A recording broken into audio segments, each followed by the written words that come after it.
Welcome to This Explainer. We've always been told that confidence is a gift, right? Like you either have it or you don't.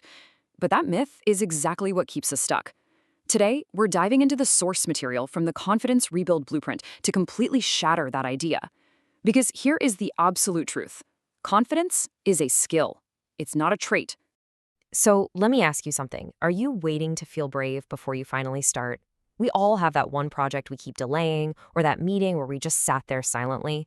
But here's the kicker. If you're waiting to feel brave before you take that leap, you're literally going to be waiting forever. Fear just doesn't magically disappear on its own. Here is our roadmap out of fear. First, the confidence myth, then breaking the confidence loop, followed by the rebuild workout plan. After that, claiming your small wins, and finally, why bravery is the reward. Let's get into it. Section 1. The confidence myth. Confidence as a trainable muscle. The myth tells us that confidence is this innate gift you're just born with. But the truth? It is a skill. It's a muscle that requires actual training. And just like any muscle you work out at the gym, it only grows when you act in the presence of fear. It demands resistance to build strength. Our source material hits the nail on the head here. Confidence is not an innate trait reserved for a select few. It is, in fact, a skill that can be cultivated and nurtured through intentional practices. Treating it this way totally shifts our mindset. Instead of a fixed, I can't do this, we move to a growth mindset of, I can learn this. Those super confident people, they don't have magic powers. They've just developed their confidence muscle, which means the control is entirely in your hands. Moving on to Section 2. Breaking the confidence loop. Diagnosing the trap of self-doubt. Let's map out this trap.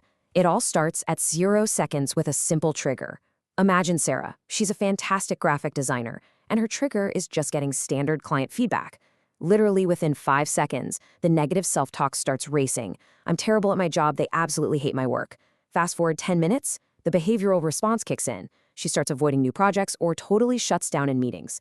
And by the next day, the outcome is a missed opportunity, which just heavily reinforces her belief that she isn't good enough. See how fast that happens? A simple trigger spirals rapidly into days of avoidance. We have got to break that cycle. Section 3. The rebuild workout plan. Your mental fitness regimen. To interrupt that paralyzing cycle, we need a solid plan. Think of this 5-step rebuild framework as your practical training program to dismantle self-doubt. Step 1 is see the pattern, which basically means doing a daily audit of what actually triggers you. Step 2 is interrupt the loop before that negative self-talk can take root. Step 3, rebuild clarity, is where you figure out what confidence actually looks like for you. Step 4 is create consistent action by taking those tiny micro steps. And finally, Step 5 is maintain the new standard, making all of this your new normal. Let's actually zoom in on Step 2 because, honestly, that's usually the hardest part. To master Step 2, you have to practice something called cognitive restructuring. Fancy term, I know, but it just means pausing to evaluate if your negative self-talk is actually valid. So when your inner critic screams that you're going to fail at presentation, just hit pause. Ask yourself, is this fear based on hard facts or is it just a wild assumption? Then counter it with positive, fact-based reframing. Tell yourself, hey, I have successfully presented data before. It literally stops self-doubt right in its tracks. Building this mental muscle takes consistent, daily habits. You'll want to conduct a weekly pattern audit to spot your triggers and practice a daily reset routine, things like deep breathing or affirmations to calm those nerves down. You also need to develop an action lock-in, which is essentially finding an accountability partner so you don't back out when things get a little scary. Reflect on your progress every week and just embrace the process of continual learning. Section 4. Claiming your small wins, fueling the muscle. A crucial part of rebuilding your clarity is defining your confidence vision. This is the alignment between how you see yourself and your actions. But the key here, it has to be focused on the joy of progress, not the crushing pressure of perfection. This mindset allows you to break massive, terrifying goals down into these highly achievable micro-wins. If your ultimate goal is to be a confident public speaker, your vision shouldn't start with delivering a TED Talk. It should start with speaking up for just 1 minute in tomorrow's team meeting. Seriously, claim a small win today. Acknowledging your own progress triggers positive emotions that heavily reinforce your confidence. Did you practice a pitch for just 15 minutes? Claim it.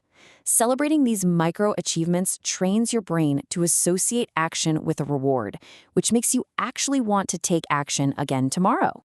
Which brings us to Section 5. Bravery is the reward, the ultimate paradigm shift. Every single small win you claim today physically rewires your neural pathways. When you push through the anxiety and take action anyway, your brain updates its core understanding of who you are. You transition from someone who merely wants to be confident into someone who is confident. Every small win you claim today rewires your identity for tomorrow. But please remember, your new standard of self-assurance is absolutely not a one-time fix. You have to practice it daily. You maintain this new standard by continually acting in the presence of fear. Think about it.